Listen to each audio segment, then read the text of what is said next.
Welcome to the Breakthrough to Impact podcast. My name is Dr. Mike Montes. This podcast is crafted for the everyday entrepreneur to break through to a successful life. Now, in this episode, we're going to be talking about the 3 areas of your business that need attention right now. Grab some paper, grab a pen. We're going to jump in. Here we go.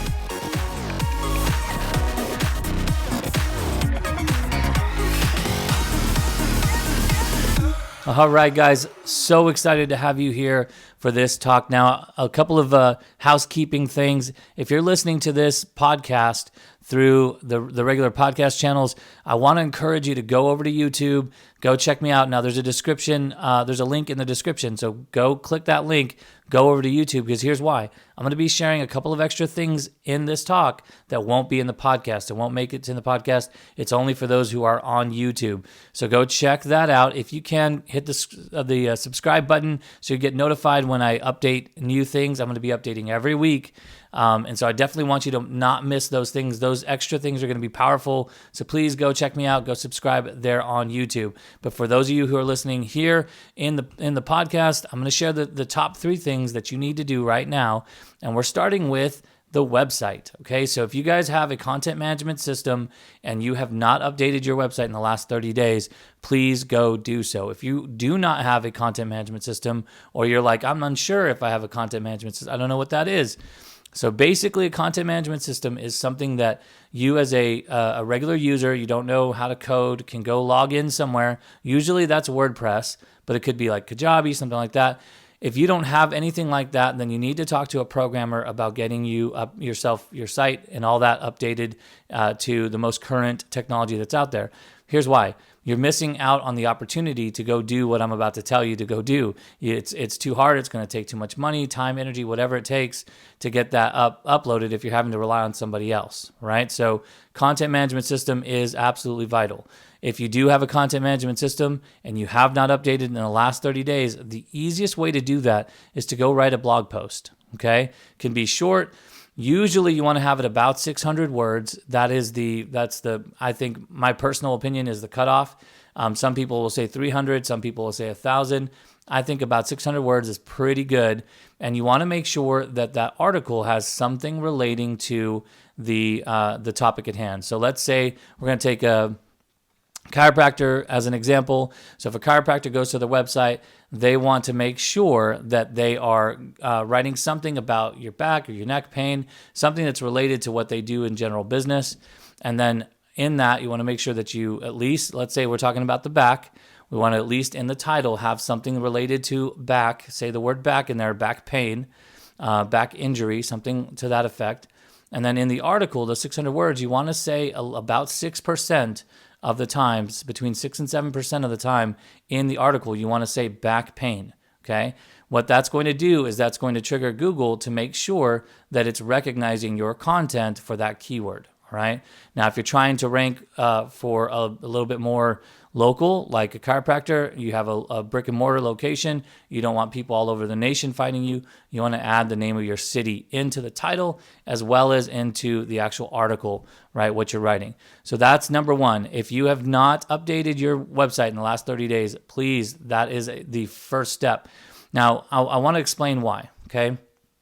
Google is in the business of generating content that's relevant, and Google is in the business of providing their user, whoever goes and searches in Google or DuckDuckGo or Yahoo, whatever it is, whatever search engine, they're in the business of making sure that they're getting the most relevant, most up-to-date, most current information.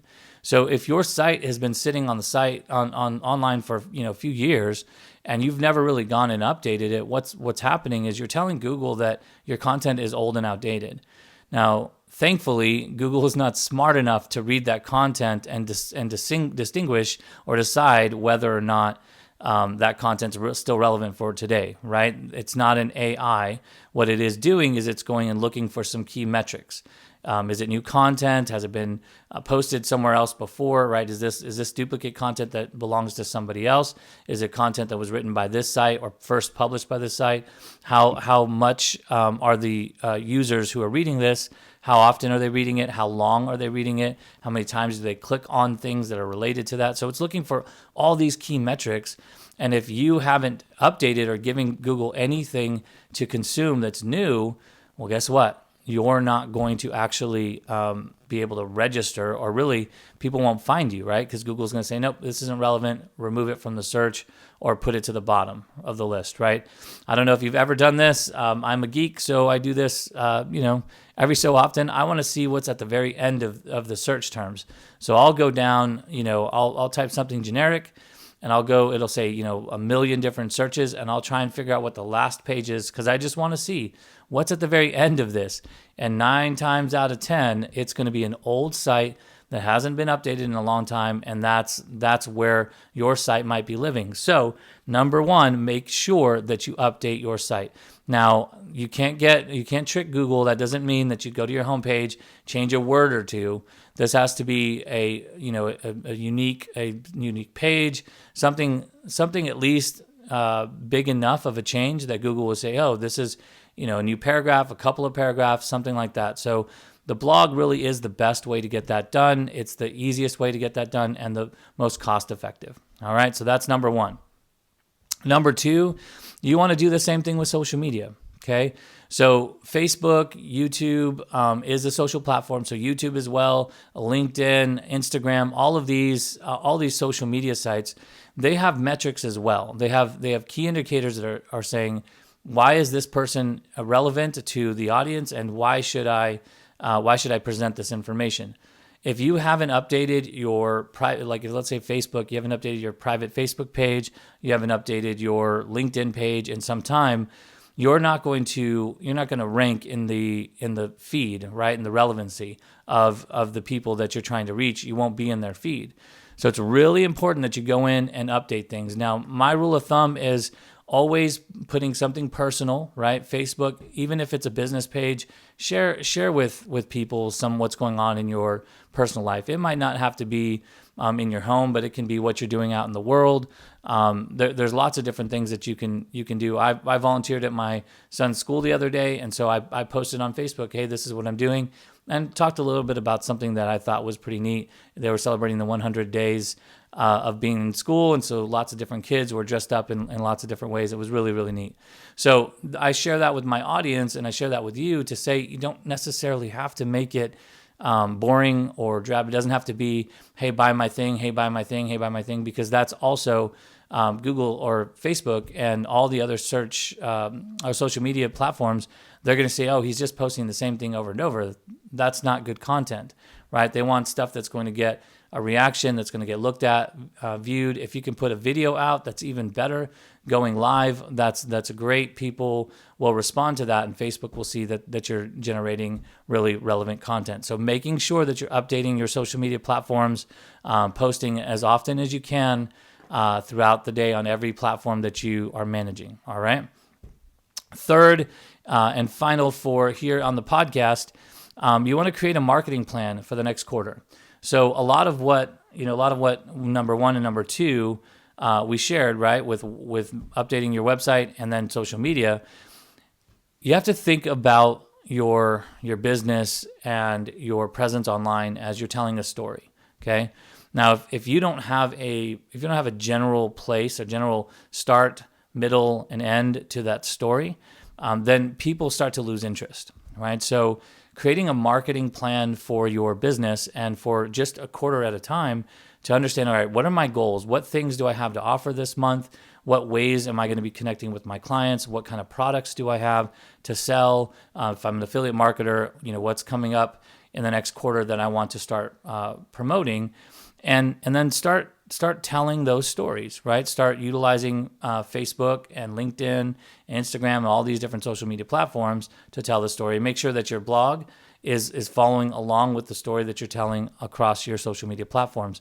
That will create a user base because people are in your story. They're following the journey with you, and they're more engaged and more apt to want to work with you in whatever capacity you run your business, right? So this is true across the board. This is true with if you're a public speaker, if you're a coach, whatever the case may be.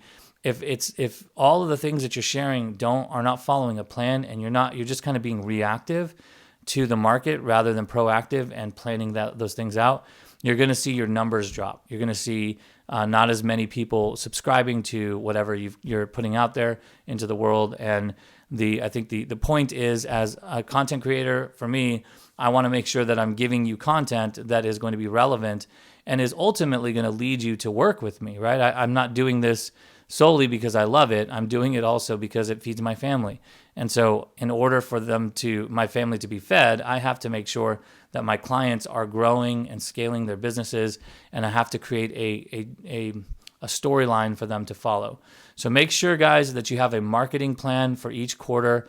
It's okay if you don't have one right now. Just keep doing what you're doing and think about the next quarter that we're walking into. What can you do for those 3 months? What can you do to make sure that your audience is engaged with you, are seeing what it is that you're offering, and are following your journey? Because that's really the point, right? That's what we're trying to do here. We're trying to make sure that people are understanding who we are and how we serve the greater community, how we serve and help other people. All right. All right, YouTube, thank you so much for sticking around. I just jumped off the podcast part, so I wanted to give you guys a little bit more information about what's going on your website. So if you, especially for those who are WordPress people, if you are a WordPress user right now and you do not have a couple of plugins installed, number one is Yoast. Now, I've talked about this in the past and in other YouTube videos that I've put here in this channel. But it's so important to be able to see and identify what each and every post that you're putting out. When I said go and update more content, you really need to be very specific with Google, and that comes with meta tags, keywords, the description for your individual post and your pages. If you don't have Yoast, then what WordPress is doing is just delivering what the first bit of content is, and Google's just grabbing that from to build their search, and so that's not always necessarily the most valuable. Number one. Number two, Yoast is going to help you figure out how to make your site better. So it's got a green and like a yellowish orange and a red color that tells you how good or how bad your content is. And if you scroll down towards the bottom of the page in WordPress, you'll actually see a list of things that you can do to make your site better. I'll give you a checklist. So that's really important for you to be utilizing. The other thing is SiteKit. So if you have not installed SiteKit before, you don't have analytics or Search Console, Google makes it really simple to download that one plugin from SiteKit. If you don't know how to do it, go to your plugins, search add or click on the add new button, and then search SiteKits, 2 words, and that will get that installed. If you already have analytics, you can easily connect the two. If you've never set up analytics or Search Console for your site, it'll actually allow you to create that, and it's pretty intuitive. I actually just set one up the other day. It used to take forever to go. You have to go copy a code and do a bunch of things that, if you're not a programmer, it's hard to do, and it does take time. Even if you are a programmer, it's just extra steps you had to take. Well, no more. Not with WordPress and Google SiteKit. You can actually just do it in probably less than a minute. Okay, so those two things are really important. What SiteKit's going to help you do is make sure that you can see on your WordPress site how many people are coming to your site, check the analytics. If you put a post out on social media, you can see those spikes, see what's working, what's not working. And so it's extremely handy, and it's something that you definitely could do right now. So this is that bonus content for you guys. And I hope to, not in every single episode, but I hope to, in most episodes, give you some bonus content, some reason why you want to be subscribed to the podcast and also to this to the YouTube side of things. Because in here, in YouTube, I'm going to be doing some extra content that won't be on the podcast. Podcast is going to happen every Monday. We had some things going on this last week and a half or so. Had a death in the family, so had to attend to that. But I promise to be giving you guys content each and every Monday. And this is me making good on that. Cannot wait to see you guys in the next podcast. We're going to be talking about some really awesome stuff. Look forward to having you. Make sure to click that bell for the notifications, and we'll see you on the next podcast. Bye for now.